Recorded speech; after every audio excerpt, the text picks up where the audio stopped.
সুপ্রিয় দর্শক, আপনাদের ভালোবাসায় আবার আসলাম সেই পাবনা কাশনাথপুর। না কাশনাথপুর তোমাদের বাড়ি, তোমার নামটা কি আরেকবার জানতে পারি? আমার নাম নদী। তোমার নাম নদী। তোমার দেশের বাড়ি কোথায় একবার বলো তো? পাবনা কৃষ্ণপুর। পাবনা কাশনাথপুর।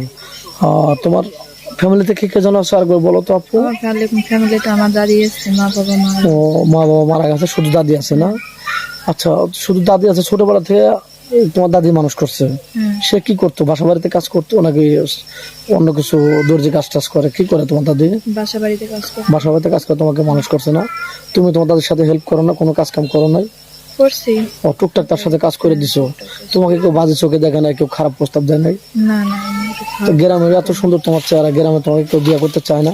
না, ওই যে আমরা গরিব বলে। ও, মানে যৌতুকের টাকা পয়সা নাই এই জন্য? কত টাকা মতো যৌতুক লাগে তোমাদের দেশে?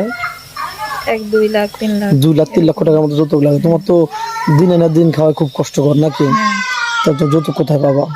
রাইট বলছো। যাই হোক, এই ভিডিওটা প্রবাস থেকে দেখছে কোনো প্রবাসী ভাই যদি তোমাকে বিয়ে করে বাইরে নিয়ে যেতে চায়, তোমার দাদি যেতে দিবে?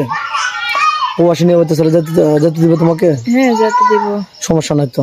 না, যাই হোক, কোনো প্রবাসী ভাই যদি বিয়ে করে বাইরে নিয়ে যেতে চান, নিয়ে যেতে পারবেন, কোনো আপত্তি নেই। মেয়েটা খুবই ভালো। তো যাই হোক, একদম অনাথ, তার বাপ মা নেই। আর কোনো প্রবাসী ভাই যদি একটা বাচ্চা থাকে, তাও তুমি বিয়ে শুধু করবে? হ্যাঁ করব। বিয়ে শুধু করবে না? আর মেয়েটার কোনো আপত্তি নেই। তা খুবই ইতিমস হয় একজন মেয়ে। মেয়েটার নামাজ কালাম পড়ে, খুব ভদ্র। তো যাই হোক, সুরক্ষার সাথে খারাপ ব্যবহার করবে না তো? না, কারোর সাথে খারাপ রিয়াক্ট করবে না? নামাজ কালাম পড়ো না? হ্যাঁ। তুমি তো মুসলমান নাকি? আচ্ছা, যাই হোক, ভিডিওটা লং করতে চাচ্ছি না। তোমার ফোন নাম্বারটা দিয়ে দাও। ফোন কি কিনেছো আদৌ? ফোন কি কিনেছো? আমার ফোন নাই। ও, তোমার ফোন নেই? তোমার ফোন নেই না? তা তুমি তো রান্না বাড়া করতে পারো নাকি? হ্যাঁ পারি। আচ্ছা, তোমার একটা ভালো লোকের সাথে বিয়ে হলো, সে নামাজ কালাম পড়ে, তুমি নামাজ কালাম পড়ো, তুমি স্বামীকে নিয়ে কোথায় ঘুরতে যাবে? স্বামী যেখানে নিয়ে যাবো সেখানে। ও, স্বামী যেখানে নিয়ে যাবে সেখানে তোমার কোনো চাহিদা নেই? না। আচ্ছা, তোমার স্বামী যদি তোমাকে বাংলাদেশে রেখে যায় বিয়ে শাদী করে, তুমি কি পরকীয়া লিপ্ত হবে? না। অন্য ছেলের সাথে কোনো পরকীয়া করবে না তো? না। বিশ্বাসের অমর্যাদা করবে না? না। সত্যি বলতেছো? সত্যি। আচ্ছা, অনেক প্রবাসী ভাই আছে, তার ভাই বা তার বাপ মা, তার ওয়াইফ সর্বশান্ত করে তাকে ধ্বংস করে দিচ্ছে। সে যদি তোমার বাড়িতে ঘর দর করে থাকতে চায়, তাহলে কি তুমি থাকবে? বা ওরকম কি রাখতে পারবে? সেরকম জায়গা আছে তোমার? তোমার বাড়িতে জায়গা করে সে থাকবে তোমাকে নিয়ে, ওরকম জায়গা আছে? হ্যাঁ আছে। ও, তোমাকে নিয়ে তোমার বাড়িতে রাখতে পারবে না?